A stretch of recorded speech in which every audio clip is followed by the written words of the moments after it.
come on out to Brown Mountain Bottle Works at 115 East Union Street in Morganton, North Carolina. The place to be for great craft beer. Browse their shelves filled with hundreds of craft beer selections. Relax and enjoy one of their 8 draft taps.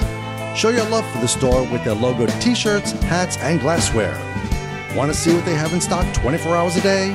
Check out their website at www.brownmountainbottleworks.com. We'll see you there.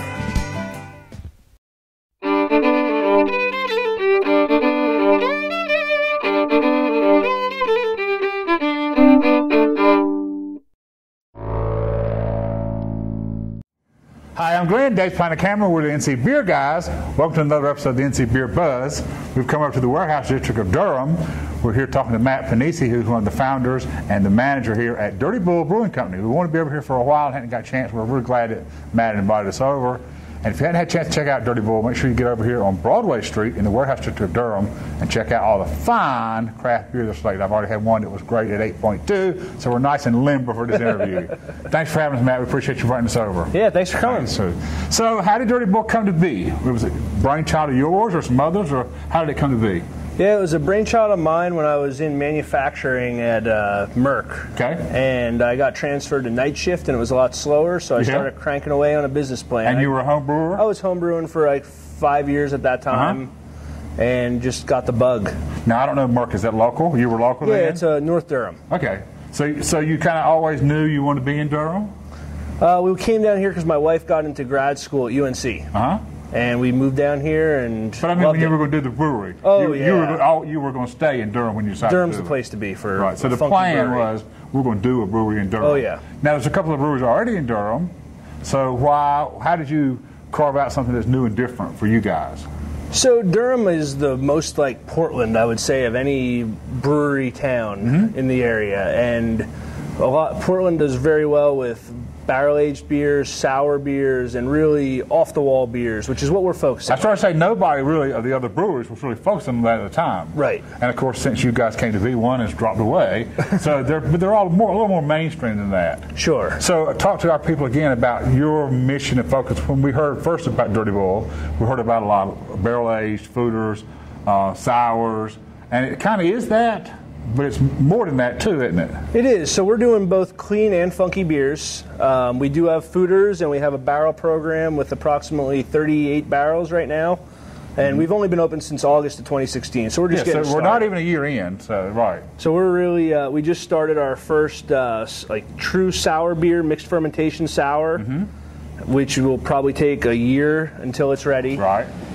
We do a bunch of kettle sours, which we age in our fooders, but we also do clean beers. So we do a lager. We do a... don't go too fast. The lager, in fact, was a big hit.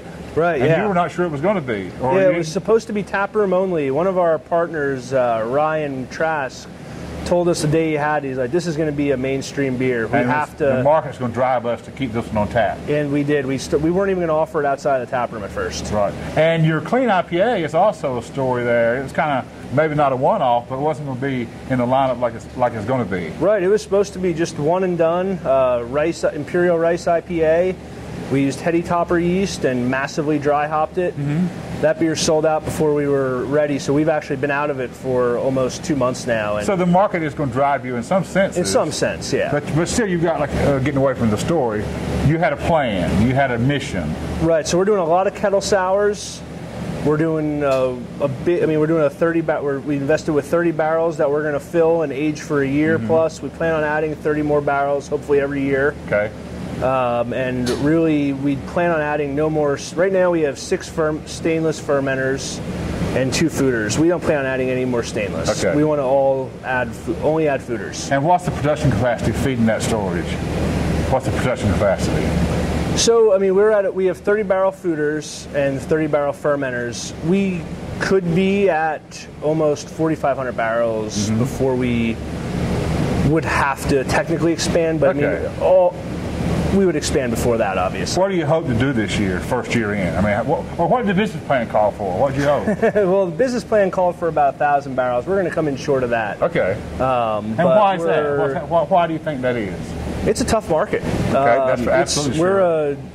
it's not oversaturated by any means yet, but I mean, you have to be producing a quality beer, and you can only spend so much. There's peak selling hours. And being the new guy in Durham, right? When you're working up against Full Steam and some others that have got the reputation, some traction, right? People got to find you and know who you are, and they're not going to do that in just a few months, right? Even if the craft beer community has got to come to know who you are. Yeah, I mean, we have 2 sales guys out there selling. One focused on Ryan Weir's focused on the Durham and Chapel Hill areas, and Ryan Trask focuses on Wake County. And they both came from MIMS Distributing, so they have some sales background. Right. And I mean, it just takes time to get traction with all the big accounts. And you've got to compete for tap space, shelf space. I mean, there's lots to the beer story other than brewing good beer, although that's essential. Correct. But there's lots more to the distribution and to getting your name out there that people don't always stop and think about. And we're not focused on paying for advertising. We really don't. We count all on free press. Right. Which that beer, we just got featured in Beer Advocate. That was a huge bump in sales based on that alone. Great. So any free press that we can get, that's why we're here. That's right. We love to be in here. That's what we do. That's what we do. No problem. So has it turned out to be everything you hoped it would be?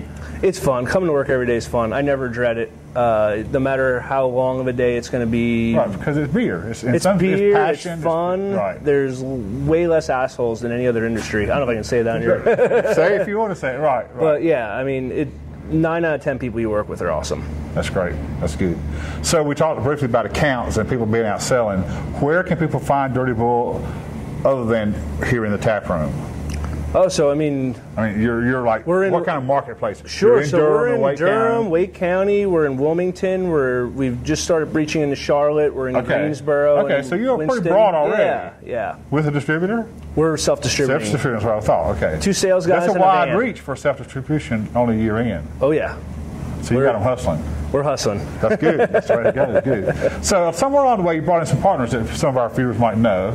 Chris has been around a while. Yeah, so Chris Davis is our head brewer. He's one of our partners, and he's getting to unleash all of his creative abilities in our brew house. That's great. Good. We're really focusing on, even though we are tied down by our lager and our rice IPA, we're still getting to experiment. We at least have 2 or so fun beers or new beers. So there'll always be a one. I mean, we at some point will come to know some flagships or some standards. Sure, but we're not doing any seasonals. That's the thing. Okay. So we're doing one-offs as opposed to seasonals. All right. So there'll be some standards that you'll always have on. You hope. Right. And then you'll supplement that with not with seasonals, but with one-offs. Right.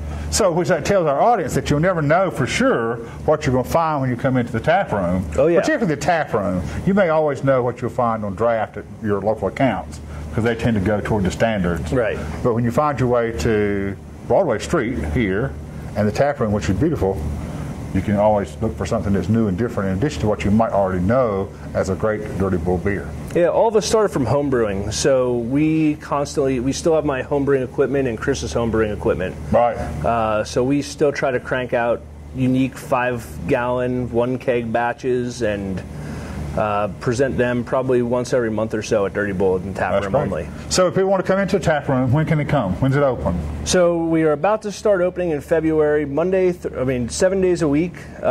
Weekdays we open at 4 and close at 9, and then on the Fridays we open at 4, close at 11. Saturdays we're 12 to 12. Okay, cool. Good luck. Thank you so much. Wishing you the best. Thanks for having us in. Oh yeah, my pleasure. Good. Next time you're in Durham, check out Broadway Street and Durty Bull Brewing Company. This is David Glenn for the NC Beer Guys. Another episode of NC Beer Buzz reminding you to drink local and keep your beer dollars in North Carolina.